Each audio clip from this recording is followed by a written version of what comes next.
As early as 1928, the communists declared that the racial differences among our people constituted the weakest and most vulnerable point in our social fabric. By constantly probing and straining at this one spot, they calculated that eventually the cloth could be torn apart and that Americans could be divided, weakened, and perhaps even set against each other in open combat.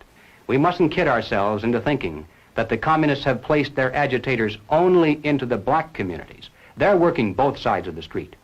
They want hatred, violence, and bloodshed between the races, and they don't care how they get it or whom they use, even children if necessary. Here is a book that I think ought to be in every home library.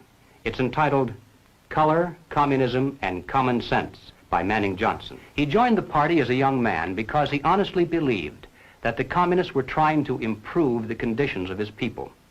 He was a dedicated communist, and eventually he rose to one of the highest ranks. But after many years, he discovered that instead they were merely planning to use his people in a bloody revolution to destroy America. And when he woke up to this, he dropped out of the party and devoted the rest of his life trying to alert his fellow citizens of all races to the true nature of the Communist Party as he knew it to be from the inside. Manning Johnson said, "Black rebellion was what Moscow wanted. Bloody racial conflict would split America. During the confusion, demoralization and panic would set in. Then finally the Reds say, workers stop work. Many of them seize arms by attacking arsenals. Street fights become frequent. Under the leadership of the Communist Party, the workers organize revolutionary committees to be in command of the uprising.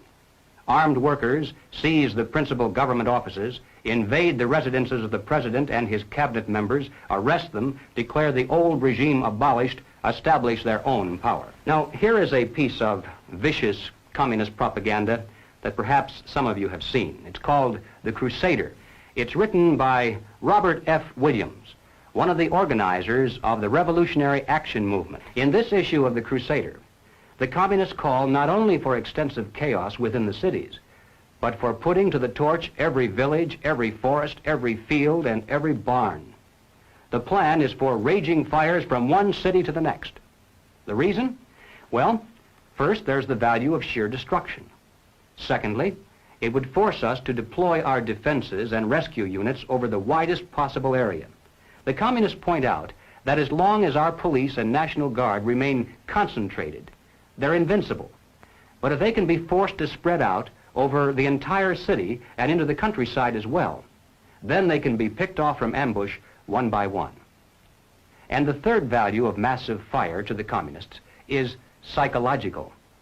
The average American, they say, soft and decadent, when he sees billows of black smoke rising from one horizon to the other, when at night the only light he has to see by is the flickering red from flames leaping into the sky, he'll become paralyzed with fear and panic. He'll run away and hide and do nothing to interfere with the guerrilla bands as they strike at the community's power centers. The Crusader explains how to set up sniper units in crowded metropolitan areas, how to manufacture jumbo Molotov cocktails, the gallon jug size, and how to mix the gasoline with certain ingredients to make it burn like napalm, how to pour gasoline into utility manholes in the streets to set fire to the main telephone cables, how to put sulfur tips from matches into air conditioning units and blow up large buildings, how to ignite gas mains and oil storage tanks. It explains how radio-controlled model airplanes can be used to fly explosive charges over heavily guarded fences into gasoline storage areas or munition stockpiles. It even calls for infiltration into the National Guard units, revolutionaries posing as non-militants for the purpose of getting free military training and for gaining access to critical military supplies and heavy weapons. And then, finally, Robert Williams says this: any all-out minority revolution must create a state of crisis wherein almost all of the male population would be forced to remain in their homes to protect their property and families. The middle class is very large, but it is not accustomed to deprivation and terror. Because of its affluence, it has waxed soft. It has no stomach for massive fire, blood, and violence. The motive force behind its life drive is its endless pursuit of prestige, conspicuous consumption, and sensual pleasure. A few years of violent, sporadic, and highly destructive uprisings will set the stage for the grand finale. After the stage is properly set through protracted struggle, America could be brought to her knees in 90 days of highly organized, fierce fighting, sabotage, and massive firestorm. Ladies and gentlemen, the plans and preparations for a communist revolution of force and violence are far advanced. The organization behind these preparations has almost unlimited financial resources, and it provides both training and leadership based upon years of experience in many other countries.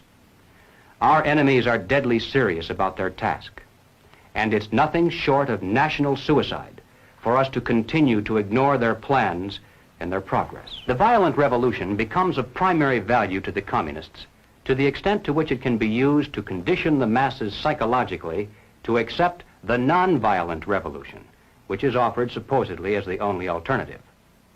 Hoping to avoid further violence and bloodshed, the public is to be pressured into accepting measures that will move the country gradually and legally toward communism, but without calling it that. The strategy of the proletarian revolution calls for the quiet conversion of our government into a communist regime, but under the banner of socialism. Well, what is socialism? All right, let's define it. According to the dictionary, socialism is a political concept based upon the principle of government ownership and control of property, the means of production, and the avenues of commerce. Under socialism, those who run the government, and the communists are confident that in America they eventually will be the ones who do so, those who run the government will know who is to get something and who has to wait, and that represents control over human beings. What has all this to do with the communist revolution in America? Well, ladies and gentlemen, it has everything to do with it, because the building of socialism is the communist revolution in America. It represents the process whereby our country can be moved gradually toward communism without the people even being aware of it. No matter what grievance we may have, real or imagined, no matter what national problems we may face, the communists seize upon these as excuses to build socialism. They have one and only one solution for all problems: more government, and then more and more until it's total government. And forgive me for saying it one more time, total government is communism.